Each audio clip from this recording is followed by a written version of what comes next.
Good morning. It is an honor to be with you and to spend this time. I try to start every sermon that I preach with that. And I realized as I was thinking and writing down those words that the fact that I say that is because you could do anything in the world, and yet you take this time to listen and to be present with me. Whether it's in worship where we get to have some conversation and share our joys and concerns with each other afterwards, or if it's on YouTube or Facebook where we may not even know each other and never interact. I appreciate you taking this time. As I thought about this week, I realized that perhaps it was a good time to talk about time. The Bible has a lot to say about time. One particular chapter of the Bible that is familiar to many of us is Ecclesiastes, which is considered traditionally a wisdom book. It's under the realm of Psalms and Proverbs, which are books that help us to better understand and break down the truths to live by and the realities of what we as people experience in this world. Today's scripture reading comes from Ecclesiastes 3, verses 1 through 8. There is an occasion for everything, and a time for every activity under the sun, a time to give birth and a time to die, a time to plant and a time to uproot, a time to kill and a time to heal, a time to tear down and a time to build, a time to weep and a time to laugh, a time to mourn and a time to dance. There's a time to throw stones and a time to gather stones, a time to embrace and a time to avoid embracing, a time to search and a time to count as lost, a time to keep and a time to throw away. There's a time to tear and a time to sow, a time to be silent and a time to speak, a time to love and a time to hate, a time for war and a time for peace. How poetic. And it's just so honest. It breaks down almost every season, the moments that make up the life we all encounter. This verse is used to celebrate births and graduations, funerals, baptisms, different big moments in life that we go through and seasons that define our life. Since 2020, I feel like time has been a little sort of out of whack. There's been far less of those big moments that make up life. There's hard decisions that people had to make about graduations and baptisms and weddings and funerals, whether to meet and celebrate in person over Zoom or to hold off until it's safer to gather together. They're hard decisions and conversations that folks are having still today. It's exhausting. I think we all know 2021 hasn't changed a ton. In fact, some days lately, maybe like me, you seem more exhausted than normal. And it doesn't help when you realize that time is going by fast, even when it feels like day in and day out that it'll never end. But that's the thing about time. It's going by. Each Friday, Nick and I typically reflect on the past week, the highs and the lows, and each week we remind each other, hey, we're another week closer to quarantine ending. Especially now there's a vaccine and some light in view, and the sun's starting to set a little later each day, even if here in Vermont it's freezing. It still feels far more hopeful than it has this past week, but we're still not there. I think Ecclesiastes brings to mind that in all these cycles mentioned, there's no time limit. We as people are so quick to rush, aren't we? I personally am always rushing.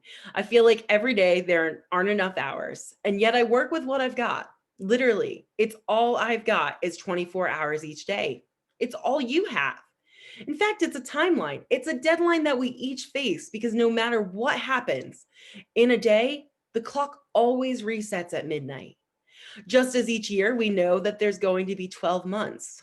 We have ways to measure where we are. The verse goes deeper though. It offers that between the goods and the bads and the moments is where we find life. It shows balance. With every good comes bad. With each tear, we wait until the laughter comes. Sometimes we even find they happen at the same time. Time can also be uncomfortable. It's hard to imagine a time when we won't be here. It's harder still, potentially, to imagine a life without the ones we love being there for the moments. It's the reality of the fact that what time we are given is so incredibly valuable. The entire Bible offers outlines of what we can do with the time we are given and how time has been used in the past. It's how we reckon with the time that we have to make the most of it. There, there's something that some of you may know, and others of you, it may come as a surprise, but I have bipolar disorder. And oftentimes when someone hears or says that they're bipolar, you think of someone who goes from up and down in a few minutes flat, who's going to go and 1 minute you're hanging out laughing and the next minute they're cussing you out. At least until I was 26, that's what I was thought. However, I've learned in time and time alone that it's a lot more complex than that. In nature, I am not a particularly angry person. I have moments of anger. I mean, I'm human. Um, but what it looks like for me and my bipolar, it comes sometimes in days, weeks, or seasons, and it's moments of mania. It's weeks or months where I am ecstatic and start 3 million projects and think I'm going to finish them all. And then when I get right through, maybe not even finish project one, I've burnt myself out and I end up laying in bed and watching Law and Order SVU and not being able to talk to even my husband for a week on end. For me, it wasn't until I was married, really, and finally lived with someone that I started to notice these patterns and realized that I might need a little more help. I didn't really know until then, and the reason why was it was finally under a lot of pressure between getting married and at work that I spread myself too thin and I cracked. Nick and I had some pretty tough conversations, and I did ask about him with him if I could share this. But from the decision and the conversations we had, I took medical leave from work for a month. I got into therapy and I finally got on meds and got the help I needed. In getting on meds and in therapy, it helped me learn a lot about myself and about the time that I've been given and how I've used it. In the time since I've gotten on meds, I've learned how to create habits and boundaries that have better equipped me to set goals and to get there while slower without tearing my life apart and sucking anyone who would listen along for the ride. I learned a lot about friendships, the kind in my life that had and would stand through the fire and stood with me, and the people who I thought I were close with who were maybe not as kind or understanding. I think most importantly of all is I learned about time and how valuable it is. I had no idea the moments and the small choices would have such an impact on creating who I am, but they did. And they do for you as well. I'm sure there are choices and decisions or lack of decisions at time that have helped define your life. I want to go back to Ecclesiastes. Specifically, I want to look at chapter 3, verse 7. A time to be silent and a time to speak. These past few weeks have been rough. Between everything happening in our nation's capital, the inauguration of our new president, and even just the vaccine coming out and rolling out and figuring out who and what and when and where should they get it. There are so many voices out there. There are so many hard conversations among friends, families, and even strangers. Sometimes I log into Facebook with dread and I literally see two different worlds people are living in, it feels like. And some days it really does feel like we're in two different countries, even. Now, for the sake of transparency, I am an independent politically, and some days I probably lean a little more third party. So this is not about that. And I have no real interest in discussing your political views because sometimes it really does just tear us apart. But I do want to remind you and to remind all of us that we are so much more than our political affiliations. This country is so much more than being red or blue. We can go over this and that and that and this, but instead, let's take a deep breath. Take one with me. I want you to remember that at our very core, we're human. Shane Claiborne, who I know many of you have probably heard me talk about or write about, wrote a book called Jesus for President, which I highly recommend because no matter how you vote, it will make you think. But that's not what this is about. He wrote a quote I want to share with you. One thing that is clear in scripture is that the nations do not lead people to peace, but the people lead nations to peace. Our political system, specifically here in the US, is still very young in the history of the world. I recently was appointed a trustee of public funds, and I just put in my name to run in March. Now, let's clarify, it's unopposed and it's a very minor role in public service, but it's exciting for me.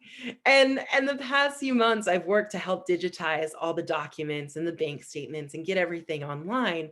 Because when I got handed the role, it was in a binder and it was hard to access. And this way, anyone and the other trustees can access it as well.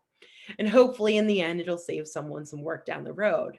But one of the trusts here in Arlington was called the Tricentennial Fund. The fund put $100 in an account, and a letter came from the Bicentennial Committee to be used towards the tricentennial in Arlington in 100 years from then. So it'll be used in 2076. I thought it was cool, but I'm a nerd who loves sentimental generational traditions, so take that as it is. But take a minute to think about that for a second. Our country isn't even 300 years old yet. In the history of the world at this point, I'd argue that essentially we're a toddler. Of course, we're still figuring this all out. But I think it's so important to know and to go back to Shane's quote, which reminds us that this country is made up of millions of people. That's different opinions, different religions, different race, sexualities, convictions. It's made up of all these views on how this country should be run and how we should share the space that we all live in together.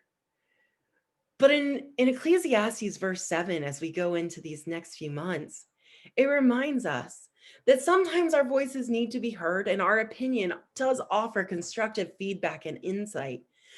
But sometimes it needs to be our turn to sit and to listen and to learn. I think myself included. If sometimes we listened more than we spoke, we'd get a lot further.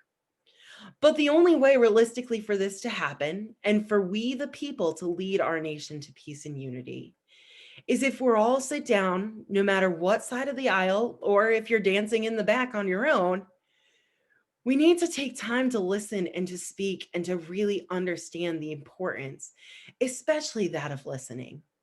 I pray if we can come with an open mind and leave at the door the speech we planned before we even walked into the room to make sure we were heard first.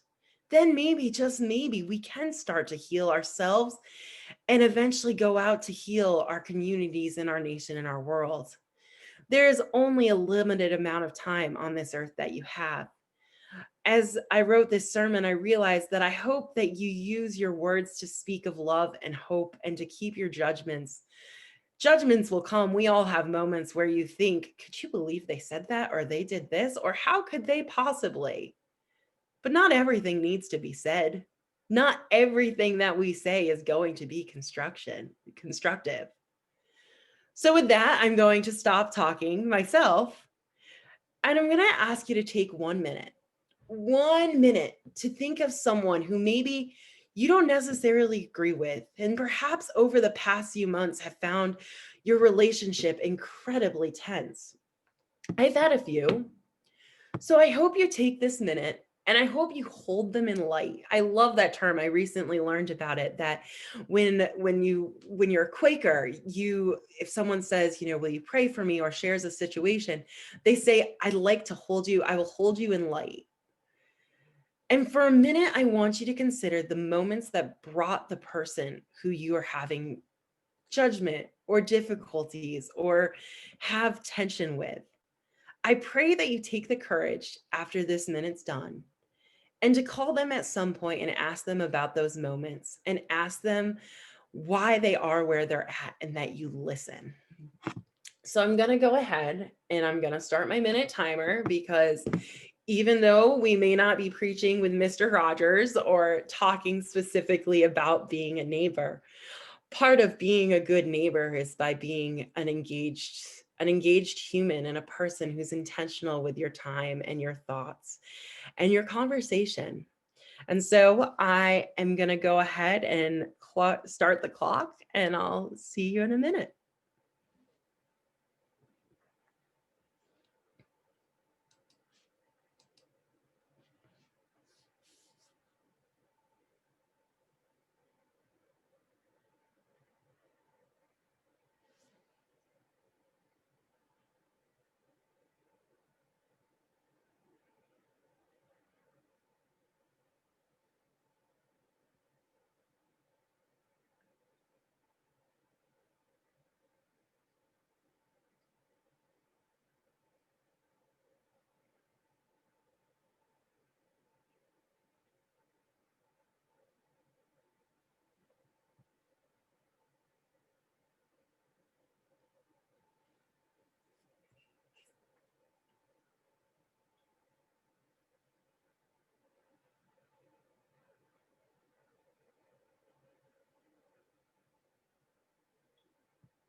Thank you.